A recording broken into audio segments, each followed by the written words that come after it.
Hello friends, this is Ujjwal Gahoi. Welcome to our YouTube channel, Avidya Academy. Please subscribe our channel and click on the bell icon so that you can get the regular updates. तो सबसे पहले हम error की बात करें तो error का मतलब होता है अनसर्टेनिटी। ठीक है, एरर से मतलब हो गया कि जब हम किसी भी मेजरमेंट को लेंगे तो हमारी कितनी अनसर्टेनिटी हो सकती है। ठीक है, कुछ अनसर्टेनिटी का मतलब ये हो गया जिसके बारे में आप कंफर्म नहीं कह सकते। ठीक है, कि क्या कितनी अनसर्टेनिटी का मतलब ये हो गया जो अनिश्चित हो। लेकिन ये है कि इसमें हम ये आइडिया दिया जा सकता है कि जो अनिश्चितता होगी या जो एरर होगी उसकी रेंज क्या होगी, उसकी वैल्यू क्या होगी, किस तरह से आप एरर को मिनिमाइज कर सकते हो, किन किन पॉइंट्स पे आपकी एरर होने की पॉसिबिलिटी ज्यादा रहती है, कैसे एरर को मिनिमाइज करने के तरीके क्या क्या होंगे, आपको क्या सावधानियां रखनी होंगी एक्सपेरिमेंट को कंडक्ट करते समय। तो सबसे पहले हमने क्या कहा, एरर का मतलब होता है आपका अनसर्टेनिटी। ठीक है, तो ये लिखा हुआ है measurement is the foundation of all experimental science and technology. ठीक है, they the result of every measurement by any measuring instrument contains some uncertainty. ठीक, तो किसी भी इंस्ट्रूमेंट से अगर आप मेजरमेंट लेंगे तो कुछ ना कुछ अनसर्टेनिटी आपकी होनी ही होनी है, आप उसको अवॉइड कर ही नहीं सकते। 100% एक्यूरेट रीडिंग कोई नहीं ले सकता। जब आप किसी भी नॉर्मल स्केल से जैसे एरर लेते हैं, नॉर्मल स्केल से मतलब हमारी जो सेंटीमीटर स्केल है जो हम यूज करते हैं लाइन वगैरह ड्रॉ करने के लिए, लेंथ वगैरह मेजर करने के लिए, सभी ने नॉर्मल स्केल यूज की होगी। उसमें आपने ध्यान दिया हो तो उसमें जो आपकी जो स्केल होती है उसमें कुछ मार्किंग्स बनी रहती हैं, कुछ बड़ी लाइंस होती हैं, कुछ स्मॉलर लाइंस होती हैं, और एक बीच में मिडिल लाइन जो है वो छोटी होती है, फिर स्मॉलर लाइंस होती है, फिर बड़ी लाइन होती है। ठीक है, तो ये जो आपकी जो रीडिंग्स हैं ये जो है ये सेंटीमीटर स्केल है। ठीक है, ये जो छोटी लाइन है ये मिलीमीटर है। ठीक, ये आ गया आपका 0.5 मिलीमीटर, मतलब 0 से स्टार्ट होगा, 1 mm, 2 mm, 3 mm, 0.5 सेंटीमीटर, फिर उसके बाद 10 mm यानी कि 1 सेंटीमीटर। तो जैसे आप यहाँ से कोई भी मेजरमेंट लेंगे तो ये फिक्स है कि आपकी जो एरर हो सकती है वो कितनी एरर हो सकती है, वो 1 mm की एरर हो सकती है। ठीक है, इसे हम कहेंगे मैक्सिमम पॉसिबल एरर। हम ये नहीं कह रहे हैं कि हमेशा 1 mm की एरर होगी, हम कह रहे हैं 1 mm की मैक्सिमम पॉसिबल एरर हो सकती है, इससे ज्यादा एरर नहीं होगी। ठीक है, हमने ये नहीं कहा कि 1 mm की एरर ही होगी, हमने कहा 1 mm की एरर मैक्सिमम हो सकती है, इससे ज्यादा एरर आप नहीं करेंगे। तो जब भी आप कोई मेजरमेंट देंगे, जब भी आप कोई रीडिंग लिखेंगे तो आप उसमें बताएंगे कि हमसे जो रीडिंग ली है उसमें इतनी एरर मैक्सिमम हुई होगी 1 mm की। ठीक है, जिससे जो रीडिंग पढ़ेगा या जो उस रीडिंग को यूज करेगा उसको ये आइडिया रहेगा कि आपने जो रीडिंग ली है उसमें आपने इससे ज्यादा एरर नहीं की होगी। उस रीडिंग से जो भी उसे काम करना होगा उसके रिगार्डिंग वो थोड़ा सा सावधानी रखेगा, थोड़ा प्रिकॉशन लेके चलेगा कि अगर मान लो बाई चांस आपने 1 mm की एरर की भी होगी तो उसका इफेक्ट आपको दिखाई ना दे और उसका इफेक्ट जितना हो सके उतना कैंसिल हो जाए। ठीक है, एरर इसलिए इम्पोर्टेंट है, नॉर्मली आप कहेंगे जितने भी आप मेजरमेंट्स लेंगे, ठीक है, इंडस्ट्रियल स्केल पे एरर का बहुत बड़ा एप्लीकेशन है। ठीक, जो ड्राइंग्स वगैरह आप देखते हैं या जो ड्राइंग्स बनाई जाती हैं किस आपके हम कहेंगे कि जितने भी मोटर पार्ट्स हैं, ठीक है, या घरों में जो सामान यूज किया जाता हो, ठीक है, स्टैंडर्ड जिनको हम कह सकते हो, जैसे गाड़ी का आप कोई भी सामान खरीदने जाएं तो आप उसे डायमेंशन नहीं बताते हैं, आप केवल उसे मॉडल नंबर मतलब गाड़ी का मॉडल बता देते हैं और वो आपको निकाल के दे देता है। ठीक है, क्योंकि वो जो साइज है ना वो स्टैंडर्ड साइज है। प्लस जिसने भी उसे मैन्युफैक्चर किया होगा उसने ये सावधानी रखी होगी कि आप उसको बनाते समय उसने जो प्रोसीजर फॉलो किया हो वो स्टैंडर्ड प्रोसीजर फॉलो किया हो, मतलब उसकी डायमेंशंस को उसने लेके बहुत सावधानी रखी हो। ठीक है, आपने कई बार सुना होगा कि भैया कंपनी का माल है या लोकल माल है। ठीक है, लोकल माल का मतलब उसके जो वेंडर होंगे या जो मैन्युफैक्चरर होंगे उनके स्टैंडर्ड्स बहुत ज्यादा हाई नहीं रहे होंगे, तो हो सकता है जो जिस तरह से उन्होंने उस चीज को बनाया हो उसमें उन्होंने उतनी सावधानी ना रखी हो, ना ही उनकी इसकी डायमेंशन से लेके और ना ही उसके मटेरियल से लेके। इसीलिए लोग जो है वो लोकल सामान अवॉइड करते हैं, ठीक है। जो भी सामान लेने जाते हैं वो कहते हैं कि भैया मारुति की जेन्युइन एसेसरी चाहिए हमें, ये जेन्युइन पार्ट चाहिए हमें। क्यों जेन्युइन मांगते हैं? क्योंकि जेन्युइन का मतलब हो गया उसे मारुति ने ही बनाया होगा या बनवाया होगा, तो उसके स्टैंडर्ड्स हाई रहे होंगे, उसमें एरर मिनिमम रही होगी, ठीक है। तो आप एरर का पहले तो इम्पोर्टेंस समझें, ठीक। जैसे हमने कहा कोई नट बोल्ट है, कोई भी पार्ट है गाड़ी का, ठीक है, तो अगर आपने उससे रिलेटेड एरर प्रॉपरली उसके स्केल नहीं किया और एरर ज्यादा कर दी, तो आप ऐसे मान के चलो कि मैन्युफैक्चर होने के बाद या बन के आने के बाद उसमें ज्यादा एरर हुई तो वो सारे पार्ट्स आपके खराब हो जाएंगे, ठीक है। मैन्युफैक्चरिंग कॉस्ट से लेके मटेरियल कॉस्ट से लेके सब आपकी वेस्ट चली जाएगी। इस सिचुएशन में तो आपकी जो नौकरी है ना वो खतरे में आ सकती है, ठीक है। तो ये ध्यान रखना है, ठीक।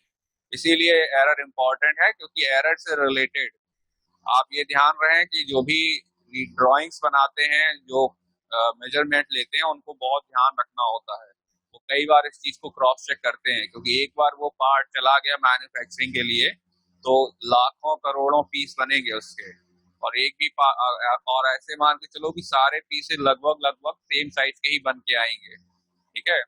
जो आपने रीडिंग दी है ना उसी को ही फॉलो किया जाएगा, मशीन से एरर मिनिमम करेंगे, ठीक। तो इसलिए जो है एरर को ध्यान रखना है, ठीक है। तो सबसे पहले हम कहेंगे एरर है क्या आपका। हमने क्या कहा? Some uncertainty, every measuring instrument contains some uncertainty, this uncertainty is called error, ठीक है। कोई भी आप इंस्ट्रूमेंट ले लें, आपका कुछ ना कुछ एरर तो होगा। अब ये डिपेंड करता है कि जो इंस्ट्रूमेंट आप ले रहे हो उसकी एक्यूरेसी लेवल क्या है, ठीक है, वो कितना प्रिसाइज है, कितना अच्छे से रीडिंग ले सकता है। जैसे रीडिंग लेने के लिए हम नॉर्मल स्केल यूज करते हैं, इसके अलावा हम दूसरा कौन सा यूज कर सकते हैं? दूसरा हम यूज कर सकते हैं वर्नियर कैलिपर्स, ठीक है, वर्नियर कैलिपर्स। तीसरा हम यूज कर सकते हैं स्क्रू गेज। जो नॉर्मल स्केल है उसका जो लीस्ट काउंट होता है, जो मिनिमम मैक्सिमम पॉसिबल एरर है, वो 1 mm होती है। वर्नियर कैलिपर्स का लीस्ट काउंट होता है 0.1 mm, ठीक है, या मैक्सिमम पॉसिबल एरर जो होगी 0.1 mm होगी। स्क्रू गेज आपका और ज्यादा प्रिसाइज हो जाएगा, इससे मैक्सिमम पॉसिबल एरर आपकी 0.01 mm होगी, ठीक है। तो ये आपका सबसे ज्यादा हम कहेंगे कि एक तरह से प्रिसाइज इंस्ट्रूमेंट हो जाएगा, ठीक है। अब जो दो वर्ड्स हमने यूज किए, एक वर्ड हमने आपका यूज किया एक्यूरेट या एक्यूरेसी जिसको हम कहेंगे, दूसरा हमने आपका वर्ड यूज किया प्रिसाइज या प्रिसीजन जिसको हम कह सकते हैं। क्या डिफरेंस है दोनों में, ठीक है। तो हमने फिर से हम रिपीट करें तो हमने दो वर्ड आपके यूज किए, एक आपका वर्ड था एक्यूरेसी और दूसरा आपका वर्ड था प्रिसीजन। दोनों में क्या डिफरेंस है, क्या मतलब है, ठीक है। हम नॉर्मली भी इन दोनों को वर्ड्स को अपनी नॉर्मल लाइफ में या आप नॉर्मल टॉक में भी यूज करते हैं, ठीक। हम कहते हैं एक्यूरेट है या हम कहते हैं प्रिसाइज है, ठीक है। तो दोनों में डिफरेंस क्या है, ठीक। एक्यूरेसी का मतलब होता है जो कि आपकी एक्चुअल रीडिंग है, जो भी आपका एक्चुअल मेजरमेंट है उसके कितना close to the actual reading, उसके कितना क्लोज आप हैं, उसके कितना क्लोज आपने एरर मेजरमेंट लिया है, close to the actual reading, ठीक है। प्रिसीजन का मतलब क्या होता है? प्रिसीजन का मतलब आप मेनली ऐसे समझ के चलो, लिमिट ऑफ रिजोल्यूशन, या जो आपको जो इंस्ट्रूमेंट है वो कितना रीडिंग को रिजॉल्व कर सकता है। रिजॉल्व मतलब जैसे 0.1 mm आपका अगर लीस्ट काउंट है ना या मैक्सिमम पॉसिबल एरर है, तो ये क्या कर रहा है, ये 1 mm को 100 पार्ट्स में रिजॉल्व कर रहा है, मतलब 1 mm को फर्दर 10 पार्ट्स में और डिवाइड करके मेजर कर पा रहा है, ठीक। 1 mm is resolve in 10 parts. तो इसका मतलब क्या हो गया? इसका मतलब हो गया ये और ज्यादा प्रिसाइज हो गया आपका, ठीक है। तो प्रिसीजन और एक्यूरेसी की अगर हम बात करें तो एक्यूरेसी आपका एक ब्रॉड टर्म है, ठीक है।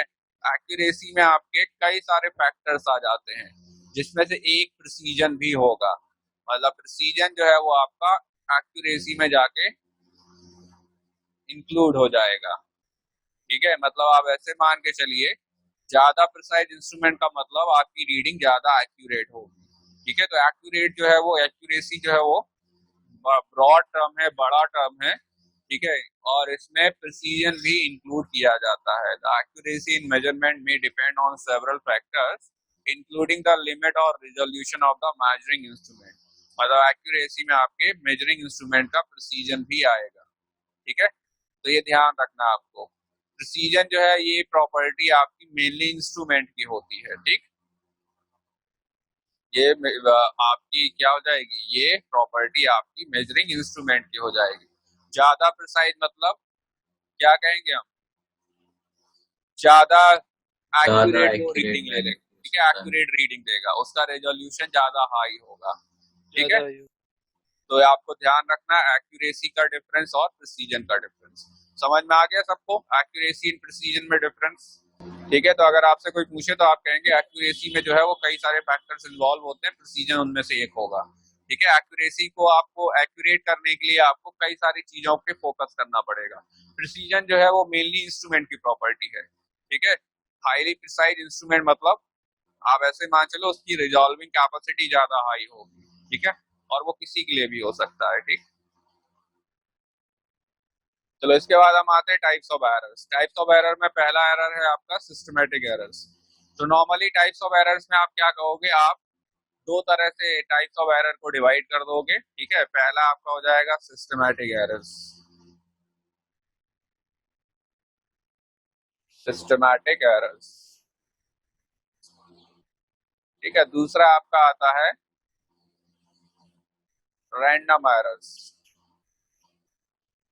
तो ऐसे मान के लो जैसे नाम लिखा हुआ है ना, इस नाम से ही मतलब है बस। सिस्टमैटिक एरर्स का मतलब ऐसी एरर जो सिस्टमैटिक हो, जिनका अपना एक सिस्टम हो, या आप ऐसे मान चलो कि जो एक सिस्टम के थ्रू अकर करें। इस तरह की एरर्स का आइडिया आपको रहता है, इस तरह की एरर्स आपको पता रहेंगी कि क्या है, किस तरह से हमें उनको दूर करना है। तो सिस्टमैटिक एरर्स में कई तरह की एरर्स इन्वॉल्व हो जाती हैं, ठीक है। और इन एरर्स को आप एक तरह से आप क्या कहोगे, इन एरर्स को आप रिजॉल्व कर सकते हो, ठीक है, कैन बी अवॉइडेड, इनको दूर करने का तरीका है। रैंडम एरर्स को अवॉइड करने का कोई तरीका नहीं है, there is no way to avoid them. कारण क्या है, ये रैंडम है, कब होंगी कैसे होंगी पता नहीं, ठीक है। आपको यही पता नहीं चलेगा कि ये रैंडम एरर्स कहाँ से हो गई, क्यों हो गई, ठीक। ऐसे मान चलो कि जैसे आप कोई मेजरमेंट ले रहे हो, सपोज करो भूकंप भी आ जाए, ठीक है, अब क्या भूकंप क्या दूर कर लोगे, नहीं कर पाओगे ना, तो वो तो रैंडम है, वो तो वही ना कि अकर कर गया, कोई जानता था ऐसा हो सकता है, ठीक। तो हम वही कह रहे हैं ना, तो रैंडम एरर्स का रीजन कुछ भी हो सकता है, इसीलिए एरर्स को दूर करने का कोई तरीका नहीं होता, ठीक है। हाँ, इनको सिस्टमैटिक एरर्स को आप दूर कर सकते हो, कैसे, आप इंस्ट्रूमेंट बहुत ज्यादा प्रिसाइज ले लो, ठीक है, आप जो है इंस्ट्रूमेंट प्रिसाइज ले लो। अब हम बात करें, जैसे हम नॉर्मल स्केल यूज करते हैं, नॉर्मल स्केल की जगह हम यूज कर ले वर्नियर कैलिपर्स। अब वर्नियर कैलिपर्स हमने यूज तो कर लिया, लेकिन हमें यही नहीं पता है वर्नियर कैलिपर्स को यूज कैसे करते हैं। भाई वर्नियर कैलिपर्स हमने यूज किया, लेकिन हमने क्या कहा, हमें यही नहीं पता वर्नियर कैलिपर्स को क्यों यूज, कैसे यूज करेंगे। तो उसके लिए आप क्या करेंगे, उसके लिए आप थोड़ा पढ़ेंगे वर्नियर कैलिपर्स के बारे में, ठीक है, ठीक। तो इसको कहा जाता है, जो टेक्नीशियन है आपका, जो लेबोरेटरी इंचार्ज है, या जो एक्सपेरिमेंट कर रहा है, उसकी सावधानी आप एक तरह से कह सकते हो, ठीक है। तो पहला एरर तो किसका हो जाएगा सिस्टमैटिक एरर्स में, पहला हो जाएगा आपका इंस्ट्रूमेंटल एरर, ठीक है, इंस्ट्रूमेंटल एरर, ठीक। इसको आप कैसे दूर करेंगे, इसको आप इंस्ट्रूमेंट की हेल्प से दूर करेंगे, ठीक है। दूसरा तरीका इसका हो जाएगा क्या, ठीक है, इम्परफेक्शन इन एक्सपेरिमेंटल टेक्निक और प्रोसीजर। हमने क्या कहा कि आप क्या करेंगे, आपको अगर यूज करना नहीं आता है वर्नियर कैलिपर्स, तो हम उसको पढ़ेंगे, ठीक है। तो हमने पढ़ने का मतलब हो गया कि किस तरह से हम जो एक्सपेरिमेंट है उसको परफॉर्म करेंगे, इसके बारे में हम आइडिया लगाएंगे, ठीक है। तो एक्सपेरिमेंटल प्रोसीजर को और अच्छा करेंगे, ठीक है, उसको और सावधानी से करेंगे। इम्परफेक्शन का मतलब हो गया आपको पता नहीं था कि किस तरह से हम एक्सपेरिमेंट को परफॉर्म करेंगे, इस वजह से भी आप एरर कर रहे थे। तो उसके लिए आपने क्या किया, उसके लिए आपने एक्सपेरिमेंट के बारे में पढ़ना शुरू किया, और जब एक्सपेरिमेंट के बारे में पढ़ा तो उससे आपको आइडिया लग गया कि किस तरह से हम उस एक्सपेरिमेंट को प्रॉपर कर सकते हैं, एरर को मिनिमाइज कर सकते हैं। दूसरा एरर है, सॉरी तीसरा एरर है आपका पर्सनल एरर। ठीक है, पर्सनल एरर का मतलब हो गया ये एरर जो है वो पर्सनल होती हैं, मतलब जो एक्सपेरिमेंटर है, जो एक्सपेरिमेंट कर रहा है, उसकी पर्सनल एरर हो गई। क्या पर्सनल एरर हो गई? वो जानबूझ के एक्सपेरिमेंट सही से नहीं कर रहा है। ठीक है, वो जानबूझ के, ऐसे मान चलो कि आपका मन ही नहीं था एक्सपेरिमेंट करने का, ठीक, आपसे जबरदस्ती एक्सपेरिमेंट कराया जा रहा है, या आपके मन मुताबिक एक्सपेरिमेंट आपको मिला नहीं, तो आप क्या कर रहे होंगे? आप जानबूझ के जो है उसको प्रॉपरली नहीं कर रहे होगे। ठीक, आप रीडिंग लेते समय कोई सावधानी नहीं रख रहे होगे, कनेक्शन करते समय कोई सावधानी नहीं रख रहे होगे, वायर्स को आप ऐसे ही टच करा दे रहे होगे। ठीक है, तो इनको भी हम दूर कर सकते हैं। ठीक, तो यही 3 एरर इसमें दी हुई है आपकी सिस्टमैटिक एरर्स में, instrumental error, experimental imperfection in experimental technique और प्रोसीजर, और पर्सनल एरर। ठीक है, इंस्ट्रूमेंटल एरर को आप कैसे दूर कर सकते हो? आप क्या करोगे, ज्यादा प्रिसाइज इंस्ट्रूमेंट ले लो। ठीक है, या आपका जो एक्सपेरिमेंट, जो आपका इंस्ट्रूमेंट है ना, उसमें कोई जीरो एरर हो। ठीक है, अब जीरो एरर भी 2 तरह की होती है आपकी, पॉजिटिव जीरो एरर और नेगेटिव जीरो एरर। तो अभी हम एरर पे, इस पे नहीं जा रहे हैं, ये हम बाद में डिस्कस कर लेंगे। ठीक है, पॉजिटिव नेगेटिव जीरो एरर का मतलब क्या हो गया? ऐसे मान के चलो, आप क्या करो, आपका जैसे स्केल है, ठीक है, कई बार स्केल आगे से टूट जाता है, होता है ना ऐसा, टूट, आगे से स्केल टूट गया। जब आगे से स्केल टूट गया, मान लो थोड़ा सा टूट गया, थोड़ा सा टूटने का मतलब जीरो वाला काउंट जो है ना, वो यहाँ से हल्का सा क्रैक हो गया है, आपका यहाँ से लगभग 4 mm से स्केल बचा हुआ है, स्केल है 4 mm से बचा हुआ है, तो क्या आप इससे रीडिंग लोगे ही नहीं? ये खराब हो गया, क्या ये स्केल बेकार हो गया है?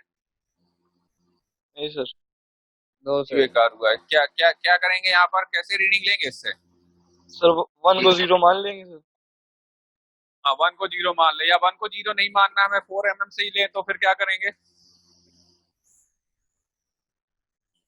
जैसे 4 mm से ही हमने रीडिंग ली और आपकी रीडिंग आ गई सपोज करो 9.6, जितनी टूटी उतनी प्लस कर लेंगे। उतना ऐड कर लेंगे, इसको कहते हैं पॉजिटिव जीरो एरर। समझ गए? Yes sir. बाद में हमने क्या किया, जीरो एरर को रिमूव कर दिया। ठीक है, तो कई बार हमारा होता है, जैसे हमारे जो वर्नियर कैलिपर्स हैं, स्क्रू गेज हैं, इनके जीरो आपस में मैच नहीं करते हैं। तो जब जीरो मैच नहीं करेंगे तो वहां पर हम क्या करेंगे, लास्ट में जो भी हमारी रीडिंग आएगी उसमें से हम एरर को रिमूव कर देंगे। अगर आपको सेपरेट करना पड़ता है तो इसको कह देते हैं हम नेगेटिव जीरो एरर। ठीक है, बात समझ में आ गई? जीरो एरर का मतलब क्या हुआ? जीरो एरर का मतलब हो गया स्टार्टिंग या इनिशियल जीरो आपका जो है वो डिस्टर्ब हो थोड़ा सा, तो उसे कह दिया जाता है जीरो एरर। ठीक है, इसे आप दूर कर सकते हो। हमने दूर कर लिया ना फाइनली, हमने क्या किया, 4 mm लास्ट में ऐड कर दिया, और हमने कहा हमारी एक्चुअल रीडिंग क्या होगी, 10 mm हो गई। ठीक, तो ये आपने जीरो एरर यहाँ पर क्या कर दी, रिमूव कर दी। ठीक है, तो ये एरर क्या है, ये एरर रिमूवेबल है आपकी, ये जो एरर है ना, ये एरर आपकी रिमूवेबल है। ठीक है, तो ये आपको ध्यान रखना है। ठीक, तो ये हो गई आपकी जीरो एरर। ठीक है, दूसरा हमने क्या, इम्परफेक्शन इन टेक्निक और प्रोसीजर। तो उसमें हम क्या कहेंगे, उसमें केवल उसका तरीका ये है कि आप पर्टिकुलर एक्सपेरिमेंट के बारे में और ज्यादा पढ़ेंगे। ठीक, जैसे हम एक्सपेरिमेंट करते हैं, तो एक्सपेरिमेंट करने के लिए हमें क्या रिक्वायर्ड होता है, एक्सपेरिमेंट करने के लिए हमें लैब मैनुअल चाहिए होता है। क्या होता है लैब मैनुअल? क्या फायदा होता है, क्या बेनिफिट है लैब मैनुअल का? लैब मैनुअल में आपके एक्सपेरिमेंट्स की डिटेल होती हैं, कनेक्शंस की डिटेल्स होती हैं। ठीक है, मतलब किस तरह से आप एक्सपेरिमेंट, उसका प्रोसीजर होता है, यही सब तो होता है। आप जो भी एक्सपेरिमेंट करने वाले हैं उसका प्रोसीजर क्या होगा, उसमें कौन कौन से ऑपरेटर्स होंगे, उनके कनेक्शंस आप कैसे करोगे अगर इन केस कनेक्शन है। ठीक है, प्रिकॉशंस होते हैं। ठीक, किस तरह से आप एक्सपेरिमेंट लोगे, उसमें क्या क्या आपको सावधानी रखनी है, सब डिटेल उसमें रहती है। ठीक है, तो यही एरर हो गई वो। ठीक, आप पता चला क्या कर रहे हो, आप बिना लैब मैनुअल के कोई एक्सपेरिमेंट परफॉर्म कर रहे हो, आपको पता ही नहीं कैसे करना, बस आप किए जा रहे हो। एक तो टाइम वेस्ट होगा, ऊपर से प्रॉपर रीडिंग नहीं आएंगी, प्लस गलतियां होने की संभावना ज्यादा है, प्लस हो सकता है आप कोई ऑपरेटर्स खराब भी कर दो। बात समझ में आ गई? ठीक है। इसके यस बाद पर्सनल एरर का मतलब क्या हो गया, हमने क्या कहा, that error that arise due to, किसकी वजह से, एन इंडिविजुअल्स बायस। ठीक है, ये किसकी वजह से आएगा, lack of proper setting of the operators और इंडिविजुअल्स केयरलेसनेस। तो ऐसे मान चलो ये जबरदस्ती, मतलब वही है ना कि जबरदस्ती का नतीजा होगा। अगर आप जो है नहीं एक्सपेरिमेंट करना चाहते, आपसे जबरदस्ती कराया जाए तो ये एरर होती है। या आपका जो एक तरह से हम कहेंगे कि जो लैबमेट है, ठीक है, या आपका जो ग्रुप मेंबर है उससे आपकी पट्टी नहीं है, ठीक है, तो तब भी ये एरर होने के चांसेस ज्यादा रहते हैं।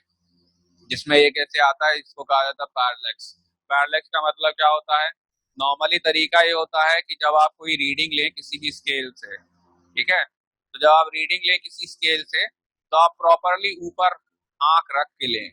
मतलब अगर आपका ये वाला पॉइंट आपका अगर मैच कर रहा है किसी रीडिंग के दौरान, तो आप यहाँ आंख को कहाँ रखेंगे, आप आंख को उसके जस्ट ऊपर रखेंगे। लेकिन आप क्या कर रहे हैं, आप यहाँ से आंख को रख के मेजरमेंट ले रहे हैं, यहाँ से देख रहे हैं।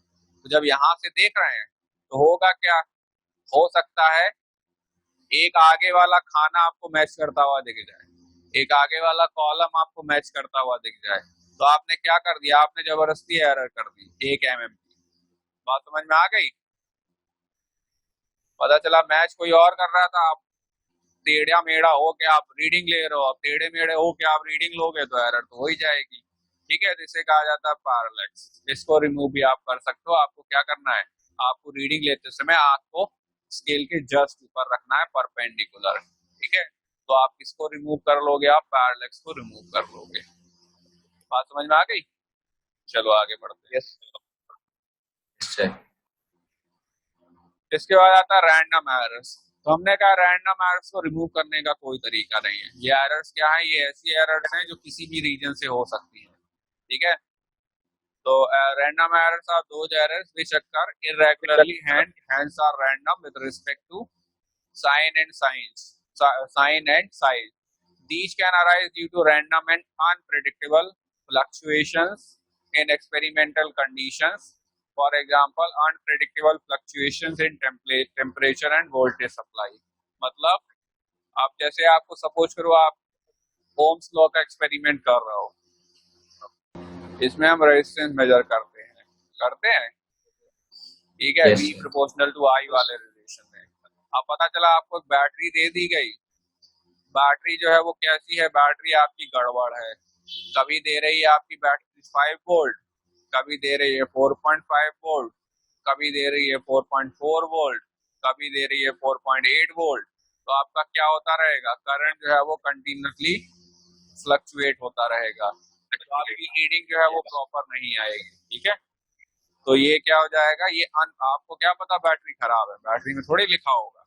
ठीक है, तो ये भी क्या हो जाएगा, ये हो जाएगा आपका रैंडम एरर। ठीक, उसके अलावा क्या उसमें लिखा हुआ, वाइब्रेशन इन सेटअप्स। ठीक है, जैसे सिंपल पेंडुलम का एक्सपेरिमेंट, क्या होता है सिंपल पेंडुलम, क्या मेजर करते हैं सिंपल पेंडुलम से, पता है किसी को? ऑक्सीडेशन। सिंपल पेंडुलम से मेजर किया जाता है जी की वैल्यू। तो इसमें किया ये जाता है, इसमें एक टेबल का जो कॉर्नर होता है ना, ये वाला कॉर्नर नॉर्मली है जो हम मतलब जैसे हमने किया था उस समय तो ऐसे ही होता है, वो बता नहीं सकते। ऐसे जैसे टेबल रहती है, या एक हुक लगा दिया जाता है और हुक से एक बॉब को लटका दिया जाता है धागे से, और उसके बाद उसे ऑसिलेट कराया जाता है। ठीक है, आप सपोज करो जो पैर है ना, ये हल्का सा डिस्टर्ब है आपका, तो अगर ये पैर डिस्टर्ब है तो टेबल आपकी क्या होती रहेगी, वाइब्रेट होती रहेगी। ठीक है, और जब टेबल वाइब्रेट होती रहेगी तो आपका जो रीडिंग आएगी वो प्रॉपर नहीं आएगी। बात समझ में आ गई? तो ये आपकी रैंडम एरर है। इसको भी आप क्या कर सकते हो, इसको भी आप, ये भी अनप्रेडिक्टेबल है भाई। आप तो यही सोचोगे क्या कि जब हम रीडिंग ले रहे होंगे तो हम टेबल को क्या करेंगे, टेबल को हम नहीं हिलाएंगे, वाइब्रेट नहीं कराएंगे। ठीक है, इसके बाद हम आते हैं लीस्ट काउंट एरर। क्या है लीस्ट काउंट एरर?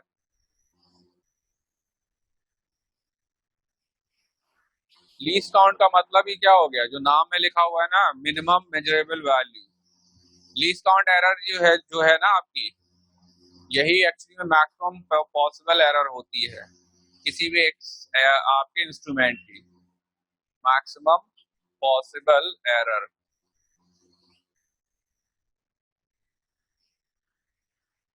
ठीक है, तो आपका लीस्ट काउंट जो है ना, इसका मतलब क्या हो गया, जो मिनिमम मेजर्ड वैल्यू आप कह सकते हो, मैक्सिमम पॉसिबल एरर और minimum measured value, minimum measured value. ठीक है, क्या मतलब हुआ इसका, जैसे आपने नॉर्मल स्केल यूज की, तो नॉर्मल स्केल में आप सबसे कम वैल्यू क्या मेजर कर सकते हो, मिनिमम मेजर्ड वैल्यू क्या होगी, हो जाएगी 1 mm, और यही इसका हो जाएगा लीस्ट काउंट, और जो आपका लीस्ट काउंट आता है वही आपकी मैक्सिमम पॉसिबल एरर होती है। जैसे आप यूज करो वर्नियर कैलिपर्स, वर्नियर कैलिपर्स में आप क्या कहोगे, आपका जो लीस्ट काउंट होता है वो होता है 0.1 mm, और जो आपका लीस्ट काउंट होगा यही आपकी मैक्सिमम पॉसिबल एरर होगी। बात समझ में आ गई, maximum possible error. Screw gauge में आप क्या कहोगे, इसका लीस्ट काउंट क्या होगा आपका 0.01 mm, और यही आपकी क्या हो जाएगी, यही आपकी मैक्सिमम पॉसिबल एरर हो जाएगी। ठीक है, तो ये हो गया आपका लीस्ट काउंट या मैक्सिमम पॉसिबल एरर, ये आपको ध्यान रखना है। ठीक है, तो जब आप रीडिंग लिखोगे ना नॉर्मल स्केल से, जैसे रीडिंग आई आपकी नॉर्मल स्केल से 10 सेंटीमीटर, तो आप फाइनली लिखोगे 10 सेंटीमीटर प्लस माइनस 0.1, मतलब ये तो आपका एक्चुअल रीडिंग हो गई, लेकिन रीडिंग लेते समय इतनी आपकी एरर हुई होगी। एरर लिखने का एक और फायदा क्या, जब आप एरर लिखते हो ना, तो आप ये आइडिया दे देते हो कि आपका जो इंस्ट्रूमेंट है वो आपका इंस्ट्रूमेंट कौन सा रहा होगा। तो अगर आपने यहाँ 0.1 mm लिख दिया, इसका मतलब आपका इंस्ट्रूमेंट कौन सा रहा होगा, आपका इंस्ट्रूमेंट रहा होगा नॉर्मल स्केल, सेंटीमीटर स्केल। अगर आपने यहाँ लिख दिया होगा 0.01 सेंटीमीटर, 0.01 लिख दिया होता, तो आप ये बता रहे होते कि आपका जो इंस्ट्रूमेंट रहा होगा वो कौन सा रहा होगा, वो वर्नियर कैलिपर्स रहा होगा। ठीक है, अगर आप यहाँ लिख देते प्लस माइनस 0.001, तो आप ये बता रहे होते कि आपका इंस्ट्रूमेंट कौन सा रहा होगा, स्क्रू गेज रहा होगा। अब हम आते हैं टाइप्स ऑफ एरर्स में, मतलब सॉरी एरर कैसे क्या होंगी, कैसे हम कैलकुलेट करेंगे। सबसे पहला यहाँ पर एक टर्म आता है एब्सोल्यूट वैल्यू और ट्रू वैल्यू, एब्सोल्यूट वैल्यू और ट्रू वैल्यू। तो ये मतलब क्या हो गया इसका, एब्सोल्यूट वैल्यू और ट्रू वैल्यू का मतलब क्या हुआ, तो सबसे पहले मतलब आपका क्या हुआ एब्सोल्यूट वैल्यू और ट्रू वैल्यू का, तो ये हो गई आपकी क्या, एब्सोल्यूट वैल्यू या ट्रू वैल्यू का मतलब हो गया जो आपका एक्चुअल वैल्यू है वो क्या है, एग्जैक्ट वैल्यू। ठीक है, एग्जैक्ट वैल्यू जो है वो क्या है। तो सबसे पहला सवाल यहाँ पर उठता है कि जब हर बार हमसे कुछ ना कुछ एरर होनी ही होनी है, हमने सबसे पहले यही बोला था कि आप कोई भी एक्सपेरिमेंट करें, कोई भी रीडिंग लें, आपसे एरर होगी ही होगी।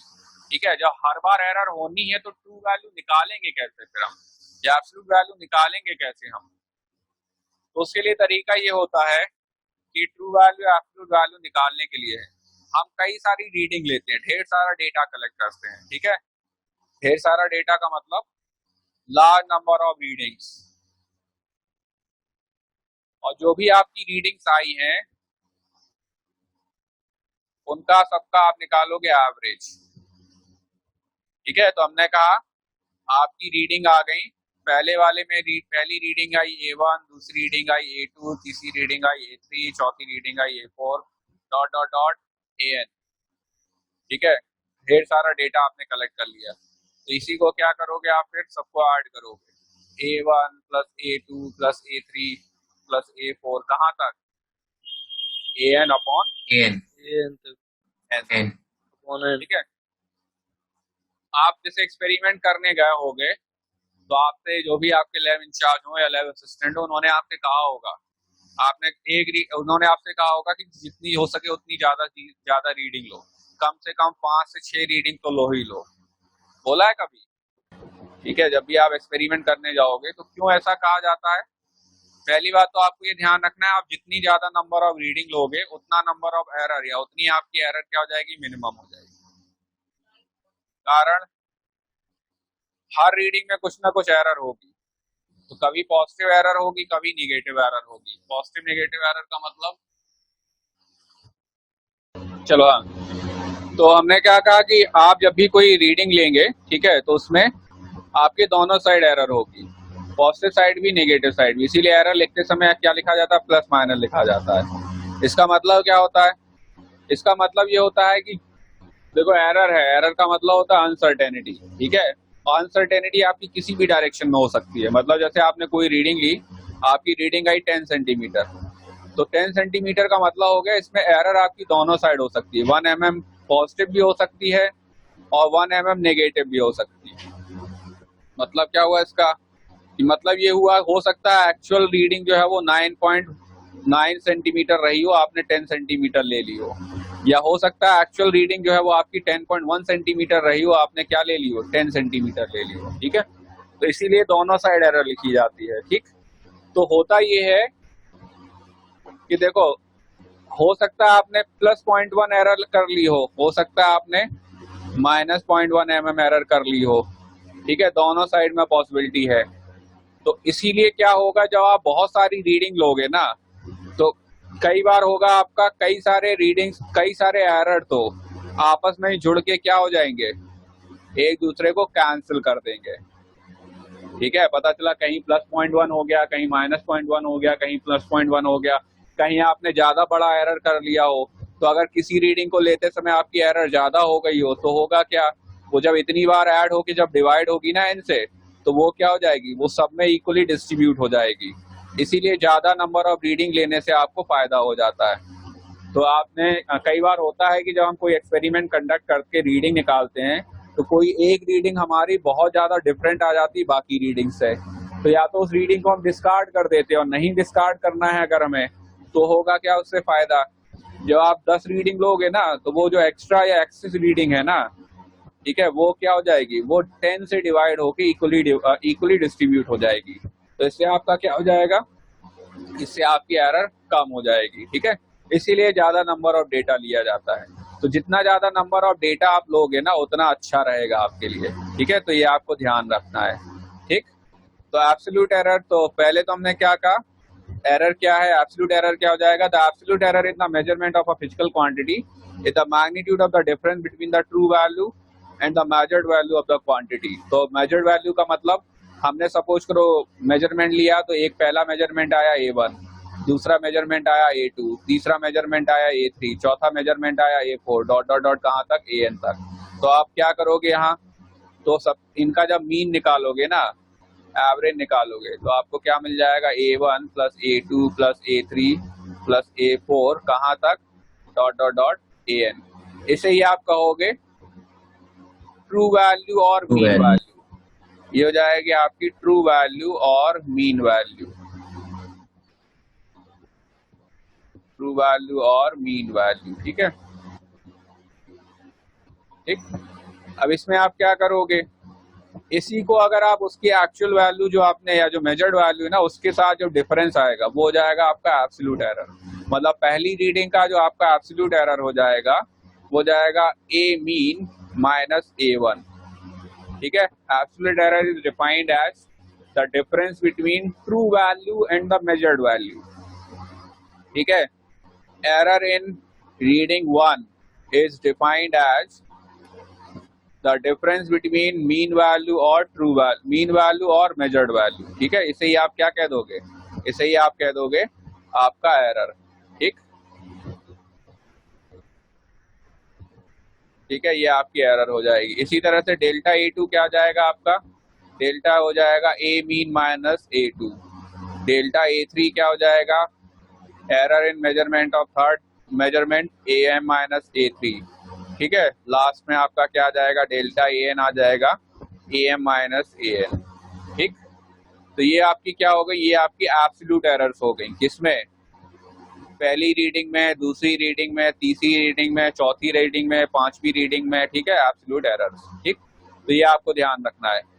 मेजरमेंट, पहली मेजरमेंट में एरर, दूसरे मेजरमेंट में एरर, तीसरे में एरर, चौथे में एरर। ठीक, अब इसके बाद आप क्या निकालोगे? Mean absolute error. ये तो हो गया आपका individual absolute error, mean absolute error.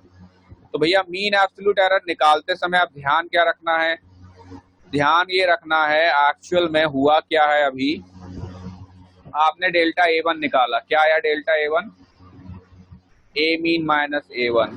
Delta A2 निकाला, क्या आ गया? A mean minus A2। Delta A3 निकाला, क्या आ गया? A mean minus A3। और डेल्टा AN निकाला, क्या आ गया? A mean minus AN। Mean absolute error का मतलब इन सबका एवरेज, ठीक है, लेकिन ऐसे एवरेज नहीं निकलता है। ठीक है, ऐसे एवरेज क्यों नहीं निकलेगा? क्योंकि अगर आप डेल्टा A मीन निकालोगे ना तो सब ऐड हो जाएंगे, delta A1 plus delta A2 plus delta A3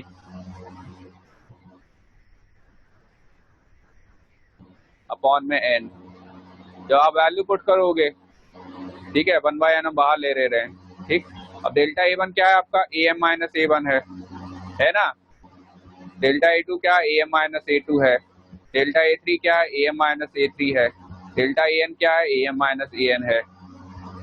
ठीक, तो यहाँ पर जब ऐड करोगे तो क्या आ जाएगा आपका?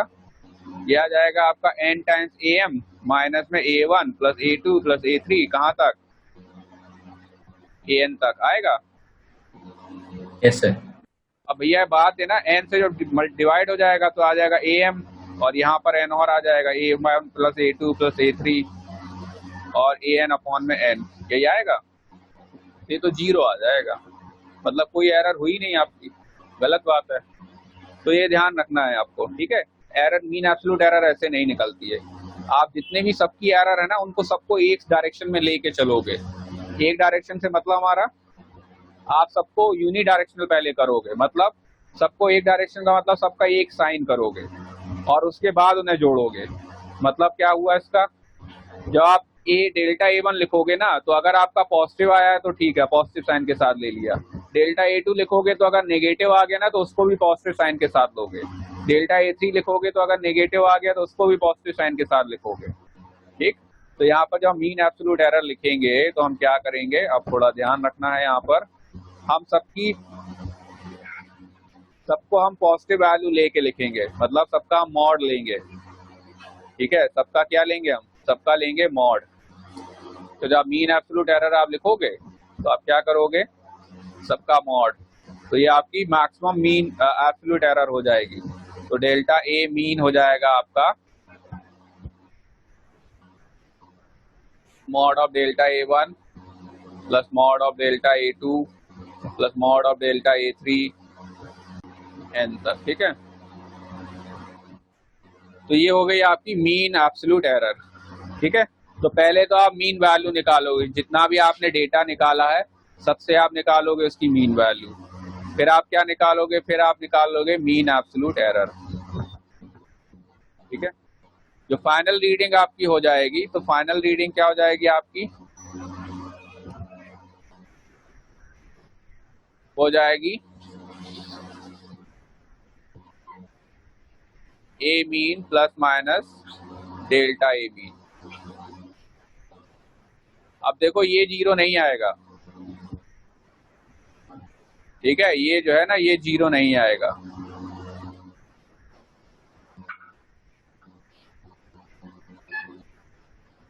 ये आपका 0 नहीं आएगा। ठीक, ये ध्यान रखना है। क्यों नहीं आएगा ये 0? क्योंकि यहाँ पर आपने सबको क्या कर लिया है? सबका मॉड ले लिया है। तो अगर कोई माइनस साइन में था भी ना, तो वो भी पॉजिटिव होके आ गया। ठीक, तो ये हो गई आपकी क्या? Mean absolute error. Relative error क्या हो जाएगी?